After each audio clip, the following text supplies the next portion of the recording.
start going. Hey, how you doing? Welcome back. It's the Miggy and Mar show. It's just Mar today, though. Miggy, I think, is traveling right now. Maybe he'll pop in for a little bit. We'll see. But excited. We got a special guest today, Russell Korus. Is that how you pronounce your name, Russell? Korus? That's right. Just like a chorus line. Yep, with a K. Awesome. Just like a chorus line. I like that. So I've known Korus for about like 2 years now, I think, on Facebook, on social media, but finally getting to speak with him, which is pretty awesome. I feel like I kind of saw, I'm sure there's a lot that I haven't seen of your journey in the NFTs, but I definitely feel like I've at least seen you get bigger and bigger the last few months and have a lot of exciting projects going on.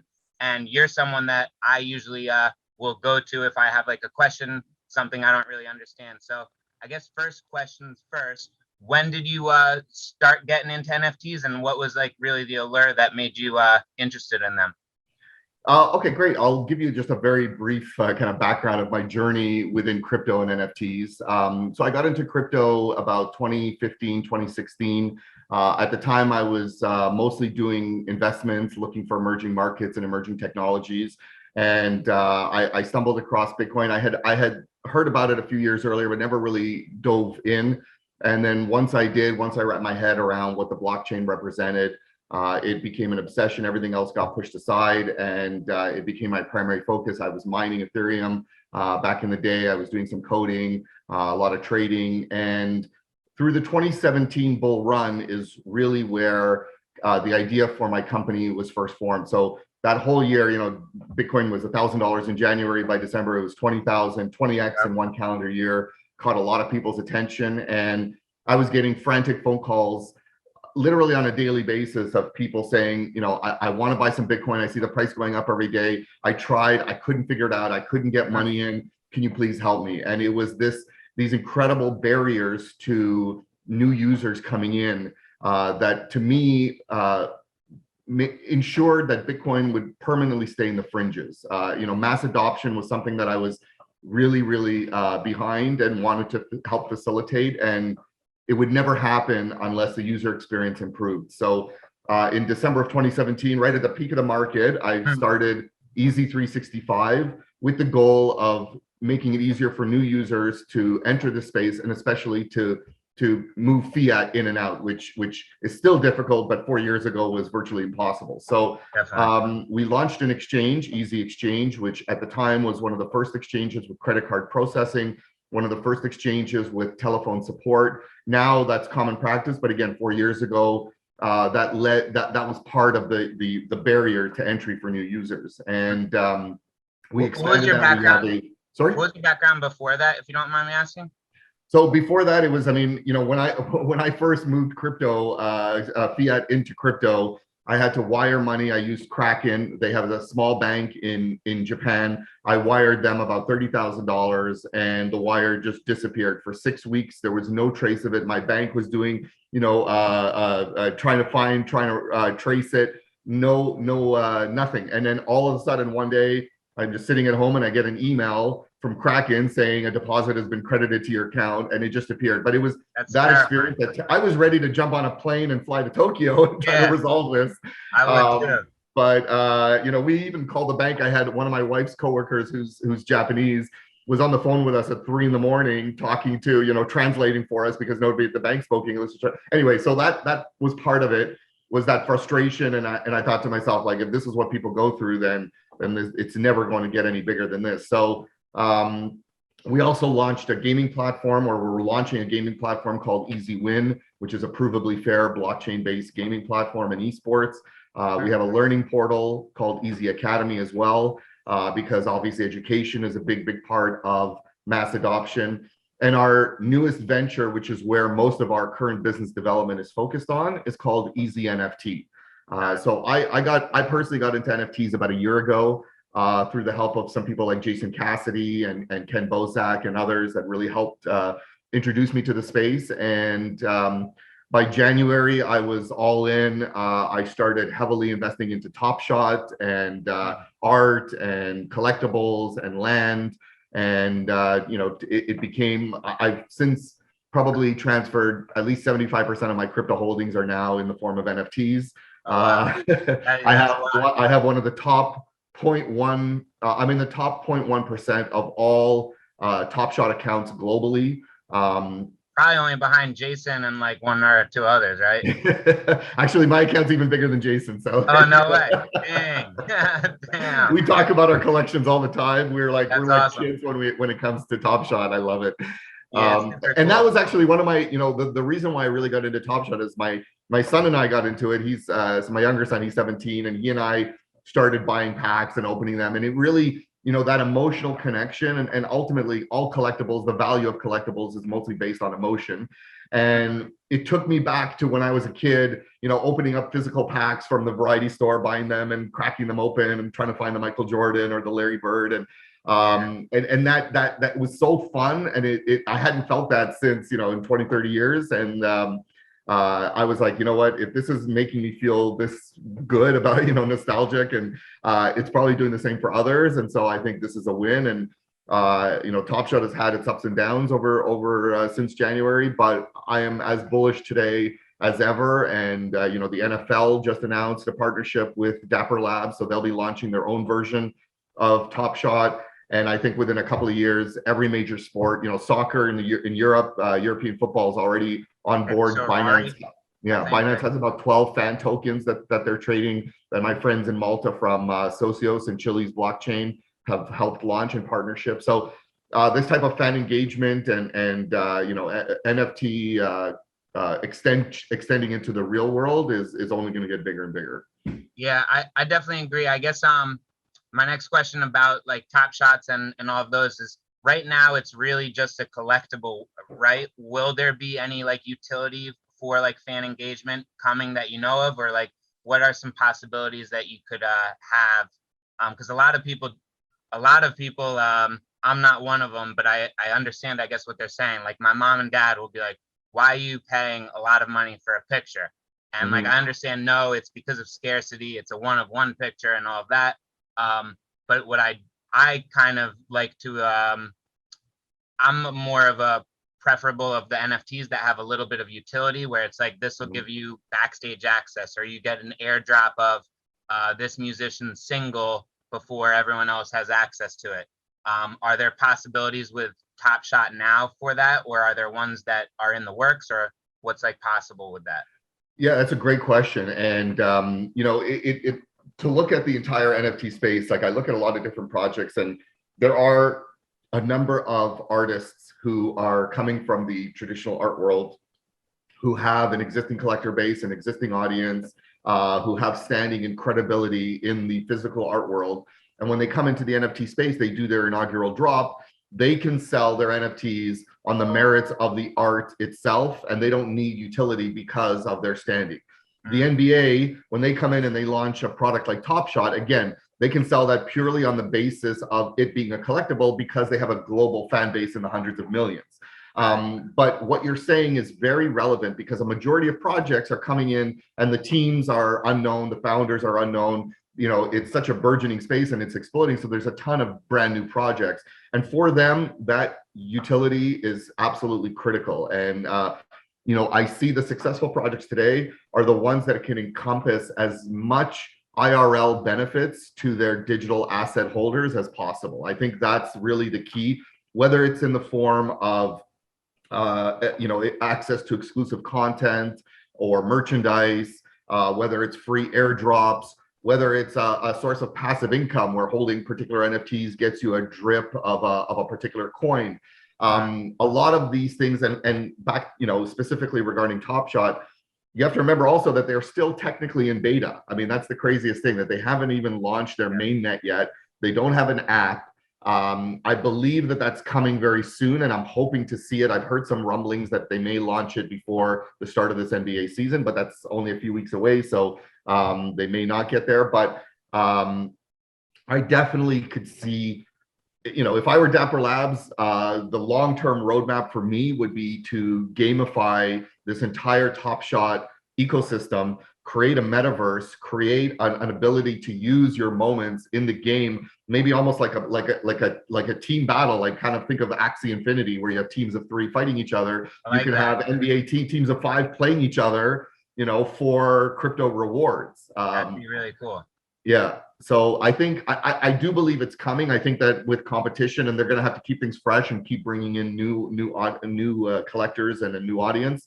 So I could see them going that route for sure. Yeah, that's awesome. I'm a little bit involved in like the play to earn games. I have a couple scholars on Axie Infinity, and Oh, then nice.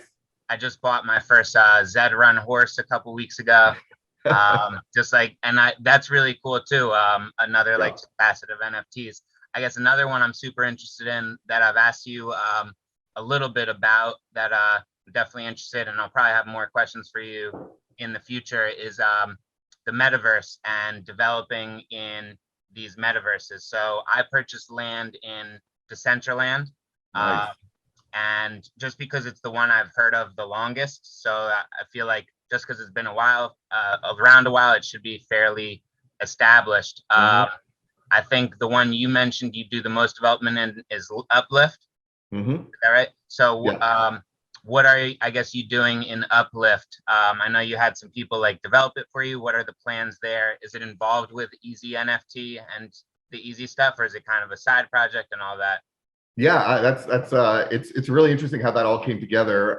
So I bought a bunch of land again, just based on, I ached in on Ken Bosak's recommendation months and months ago when they did their first ILO initial land offering, and I bought 10 land plots and 10 rail plots, and I mean those just in and of themselves went up like 10x or more in value. But once the platform launched and went live, I just don't have enough. It's built on the back of Minecraft, so it uses Minecraft servers, but they created their own in-game cryptocurrency called Upliftium, which now has markets on a decentralized exchange called Alcor, so you can actually trade them for wax, and then wax, of course, can be traded for Bitcoin or Ethereum on a number of exchanges, and it's fascinating. So I don't have time. I mean, I wish I could sit and play Minecraft hours a day, but I don't. So I actually hired, one of Ken's best friends is Josh Kazarnowitz and TC Dixon, which many people know. So they created a little builder company where they will build out for a fee. They'll build out properties in the metaverse, and so I handed over my 10 land plots to them. They built some incredible things, and in particular, I have an easy 365 massive headquarters, like an office building and all the stuff that I could, take virtual meetings in. Eventually, I think that we will get there.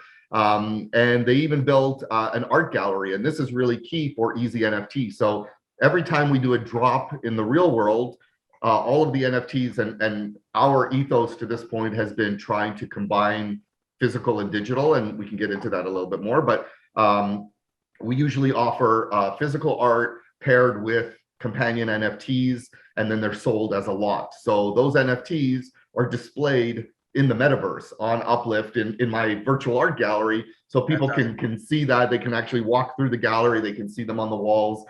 We have plans to create a Top Shot gallery with some of my best moments. Will be in life-sized, or even eventually you'll be able to enter the metaverse, when we have full immersion bodysuits in a few years that make the metaverse indistinguishable from the real world. You'll be able to enter these spaces and you'll be on the court and you can see some of these moments and things like that. So there's a lot of this.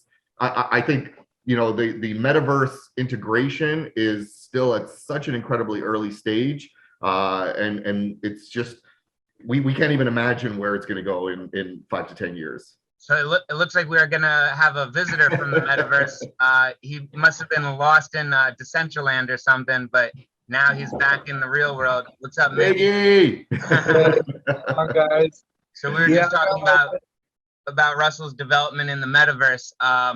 So you said something that resonated with me, I guess, is you have a gallery of your pictures there.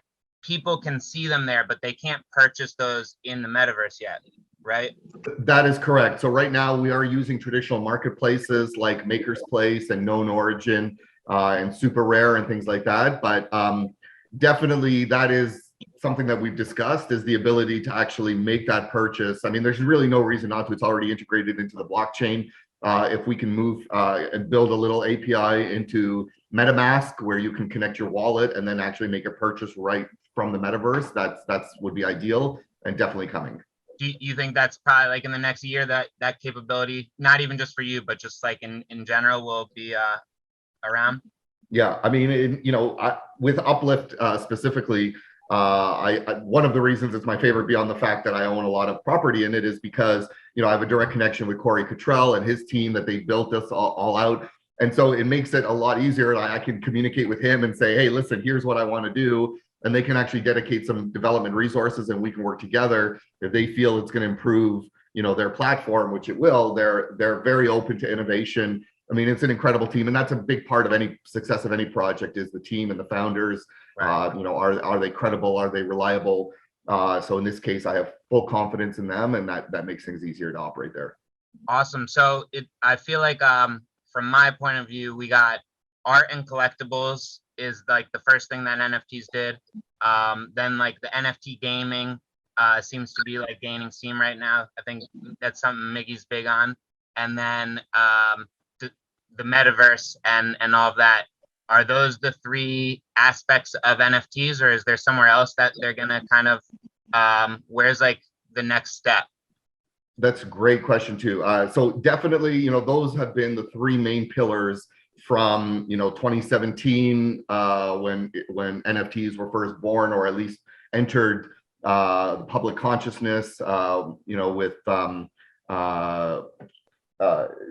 from there until today, it's mainly been focused on collectibles, art, and metaverse.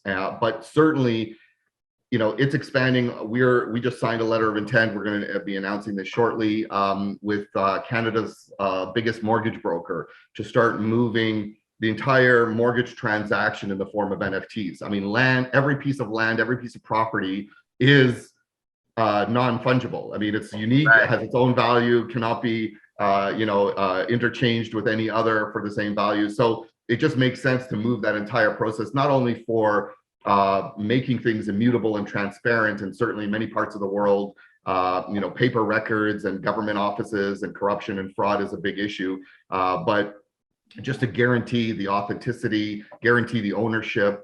It simplifies the process if you, as much as you can manage with smart contracts, the better it is, because you don't need lawyers, you don't need people to enforce the contracts. It's just automatic. So there's so many advantages, and that's just one traditional vertical. I think supply chain is another tremendous vertical. I think fractionalization of large scale assets. I mean, we're already seeing this in the form of DAOs. I think that's a big step in the future, that completely self-governing, community governed DAOs, which take a percentage of revenue from a project and allocate it based on, again, community governance. I think, excuse me, a lot of that is where we're moving to. And, it's just a simple, it's the technology that underlies it. Like we saw, Bitcoin started 12 years ago, and for a long time it was just on its own. And now you see where that blockchain technology is going. It's like, I think of, I started my career in 1995, just as the internet was starting up. Windows 95 had just come out, the first operating system to use a mouse, the first graphical user interface. The first Netscape Navigator had just come out. And, back then it was websites, it was email, that was pretty much it. I was in the middle of it, and I knew that this technology was going to change the world, but there was no way I could envision something like Uber or Airbnb or the ubiquity of smartphones. And I think that's where we are today. Like, I look at this technology and I know for a fact it's going to change the world, even more so than the internet has, but there's no way to predict, the specific applications that will exist 5 or 10 years out. I definitely agree. I'm going to give you a little second to breathe. I'm going to ask Miggy a question, and then we'll hear like what you think about it or response. But Russell has definitely convinced me I got to go more all in on NFTs. I'm just about all in on blockchain, on crypto, but I have probably 95% is just in traditional stuff, and then maybe 5% is in NFTs. I feel like I'm going to up that percentage a little bit. Rebalance. Yeah, rebalance a little bit. I'm intrigued and excited. But my question, Miggy, is what someone who's listening, they're like, yeah, I'm convinced too. I want to get into NFTs. And this will be like, I guess there's two parts to this question. If you want to get in NFTs, what would you do? What would you recommend to someone just getting in? And why I say it's like two questions is as a investor or collector, so like on the consumer end, but then someone who's like into blockchain and wants to work in crypto or blockchain, how would you try and get involved in NFTs? Maybe as an artist or as a website owner, whatever. What would you recommend? Well, I mean, right now, what it seems to be like the best way that people are going to be able to get involved is going to be with blockchain gaming. It's definitely going to be like the easiest avenue for everybody because it's something that's already familiar. Everybody knows how to play games.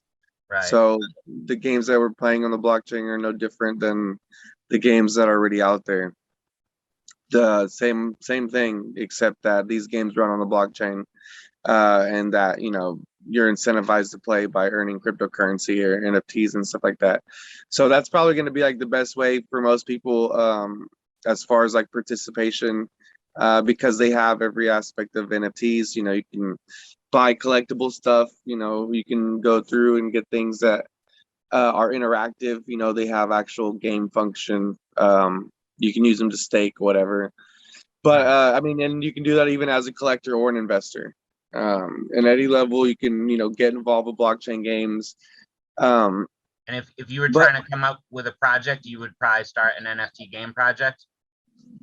Now that I don't know, because that's definitely a little bit more intricate. For most people getting involved, like if as an artist, just simply getting like, for me, I always recommend getting started with the Wax blockchain because it's the simplest to figure out and navigate. It's the cheapest to really work with, so you don't lose a lot of money trying to, test the things out as far as like minting templates and everything. So I mean, as an artist, I would definitely just find a platform that works for you. If you have money to really kind of put away, and test out different platforms, go for it, especially if there's like gas fees involved. If not, then, getting started on the Wax blockchain, just putting out some art, learning how to mint the templates, learning how to navigate the platforms is a real good way to start. For me, I just have artists, kind of just work with my brand by making art for me, and then whether they want to learn how to navigate through the space, I just personally kind of walk them through. But I mean, right now there's so many different platforms to try out that you just have to see what works for you and what you're able to kind of really afford to try, because some places are going to be easier to navigate because they won't be costly as far as like using to gas fees, mint, all these different things. But I mean, just getting on a platform, asking questions, checking things out, and just seeing what fits, what communities you kind of really resonate with, and then just going in from there.